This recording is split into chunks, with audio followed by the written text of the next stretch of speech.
Today, we're going to talk about the iRacing Season 2 2022 release, and it is huge. So let's get started. Hey guys, XJ here. So iRacing has released Season 2 of 2022, and it is very exciting. The patch notes were released a couple of days ago, which is a little interesting. There may be a couple of more surprises for us later this week. We've seen this before when they do an early release note. Can't guarantee anything, but keep your fingers crossed. Regardless, this is chopped full of goodies for practically everybody who's using the sim. First up, new car, the Aston Martin Vantage GT4. And this will join the other cars in the IMSA Michelin Pilot Series, the Porsche, BMW, and the McLaren. It will have the new damage model enabled for this vehicle, and it will also be available for iRacing. This starts to really round out that IMSA Pilot, Michelin Pilot Series very well with 4 cars to choose from. Great looking car, should be exciting. I expect it to perform along the lines of, you know, the other 3 cars that are in the series currently. I know a lot of people are excited about the Brazilian Stock Car Pro Series entering iRacing, as popular as the series is. 2 cars are coming in immediately out of the gate, and that is the Toyota Corolla and also the Chevrolet Cruze. Both of these cars will be very similar in nature to the supercars as far as sound, with a V8 engine and the horsepower that they bring to the track. And you can hear some of that in the background. It has a growl.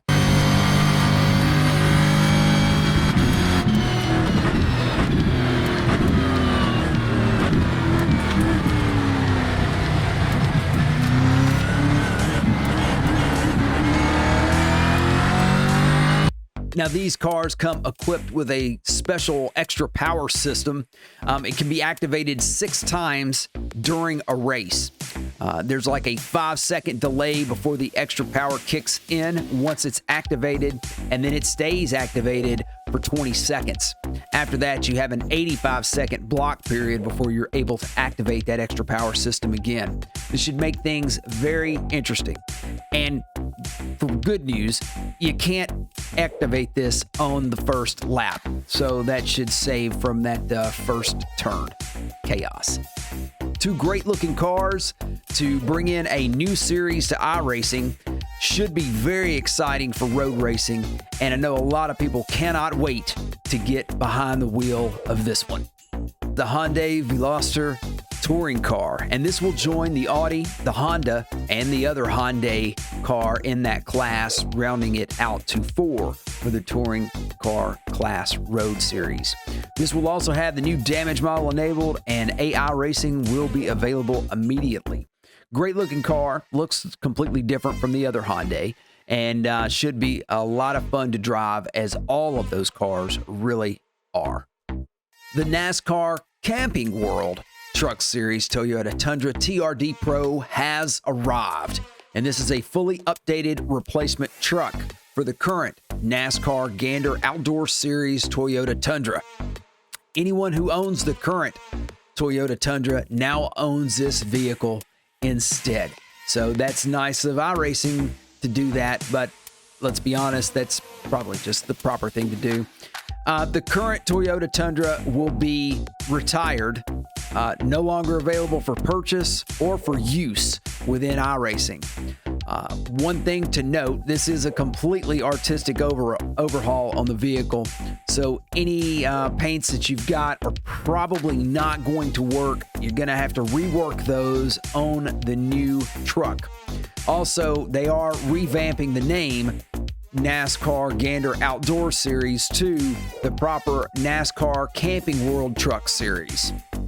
Now, one thing to keep in mind, if you do have any AI rosters that use the current Toyota Tundra for the opponent rosters, you will need to go in there and adjust that with the new truck. Hopefully, there's not going to be any problems. Now, word on the street is the new Ford F-150 and Chevrolet Silverado have been scanned, but no timeline as far as when those will be released.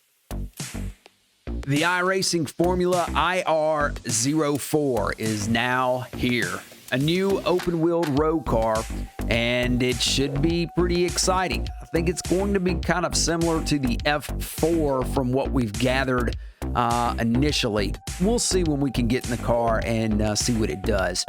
Again, this is in conjunction with Dallara that they've developed this car. I think because of licensing and rights, etc., contracts, they cannot call this thing the F4, but everything seems to point to that's what this car is. Good looking car, and I believe they're going to have a championship for this one out of the gate. And finally, for new cars, we have the NASCAR Buick LeSabre from 1987. This was teased months and months ago. I know a lot of people have been very excited about this car joining the Chevrolet Monte Carlo and the Ford Thunderbird. It is finally here, guys. So, new damage model obviously is also available on this one. And we'll talk about some damage model updates later for this 1987 class of cars. But good looking car. You can also make this an Oldsmobile if you paint it up with the proper branding. But great car to join the other two in this series. If you don't own any of these cars, guys, you really got to try it. It's a ton of fun. They're hard as hell to drive, but it makes for a lot of great racing. The Federated Auto Parts Raceway at I-55, located in Missouri, has finally landed on the surface.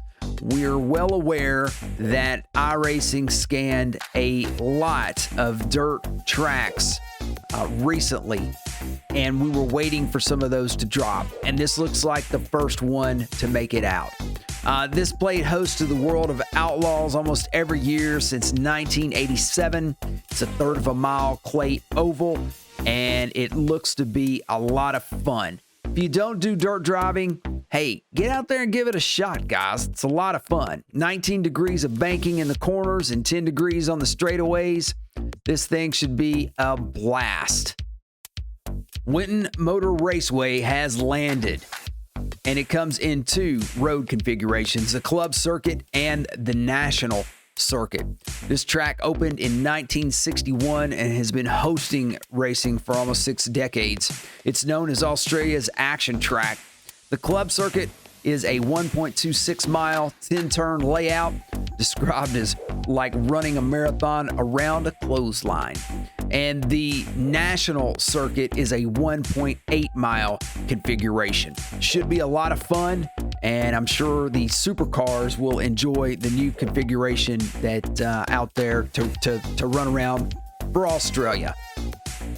The GT3 car class has received some information and updates based upon real-world information and the latest IMSA changes. Now, some of these adjustments include tire properties and parameters. We all know now iRacing stopped giving the details on what they updated with tire properties maybe over a year ago when they made that announcement. So you'll need to get out there and test those for each of those cars to see just how big of a change that's going to be.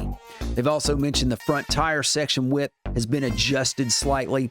Minimum cold tire pressures have been increased to 24 PSI, and I believe that's up 3 pounds from 21, if I'm correct.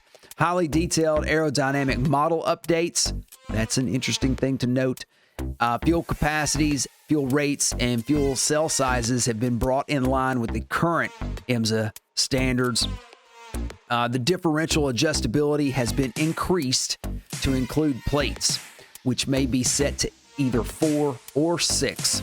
Suspension spring and anti-roll bar ranges have been modified to reflect the platform control required by the updated aerodynamic model.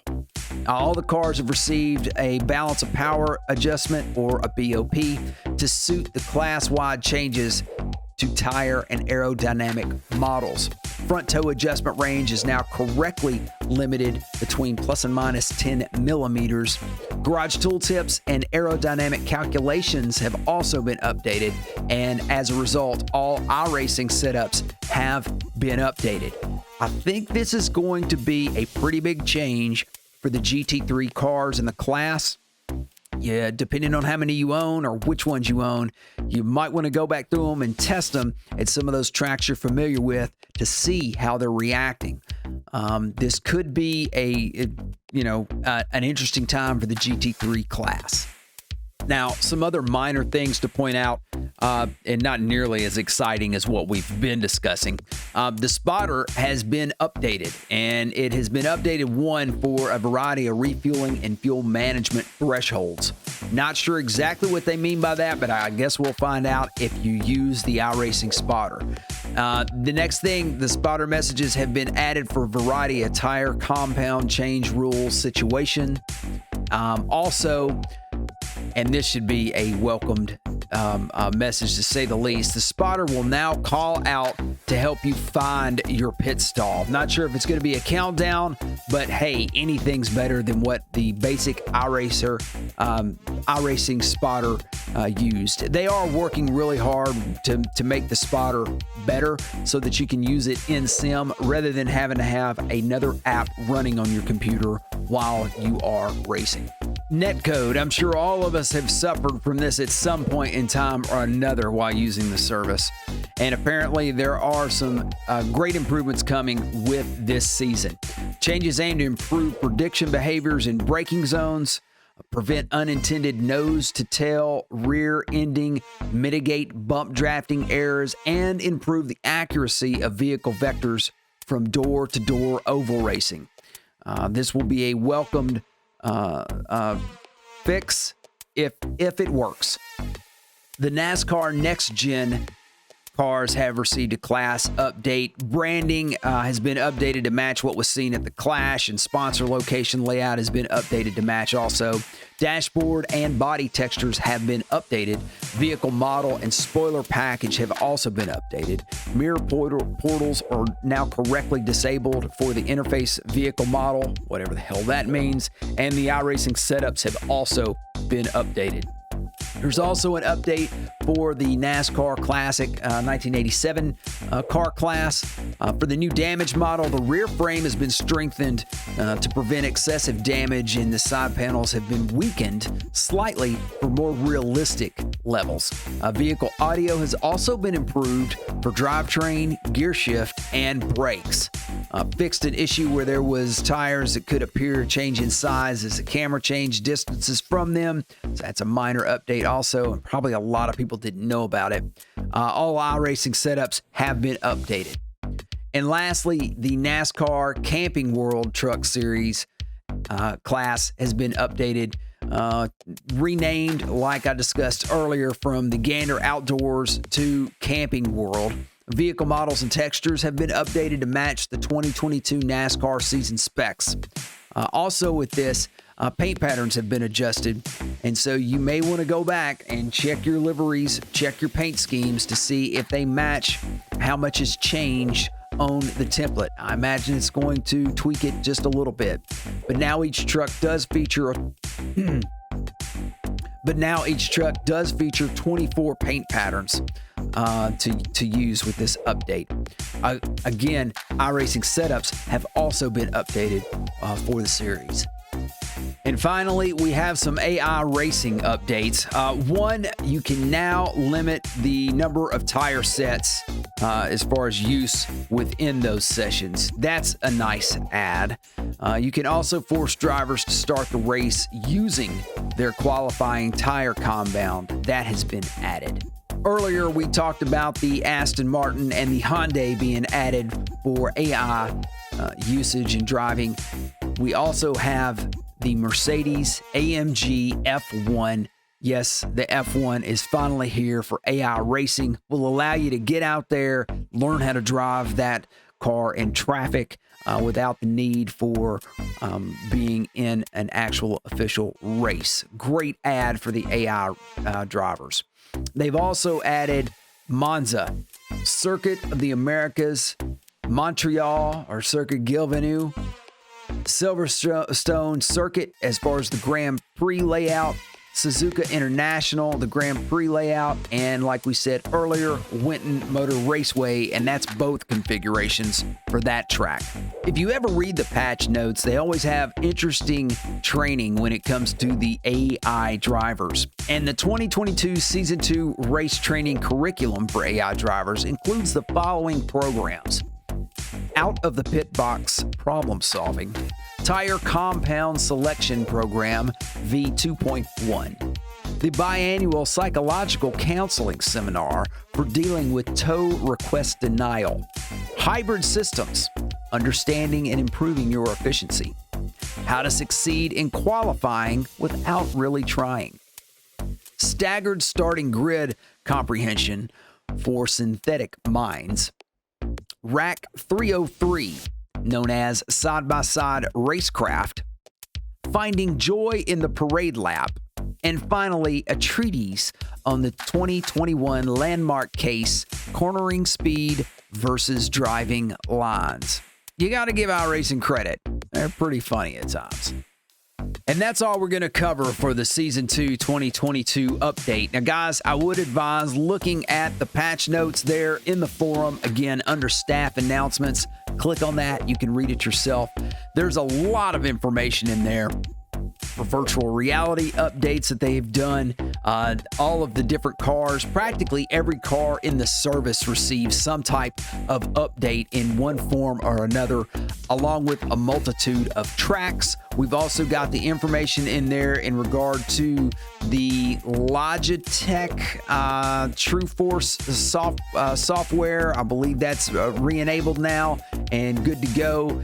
There's interface updates. It's visual rendering. It is a plethora of stuff, and if we sat here and went through all of it, we'd be here for a long time. So I'm going to end it here. Thanks for watching. If you like what you're seeing, please consider hitting that sub button and that like button below. It really helps the channel and lets me know that you like the content.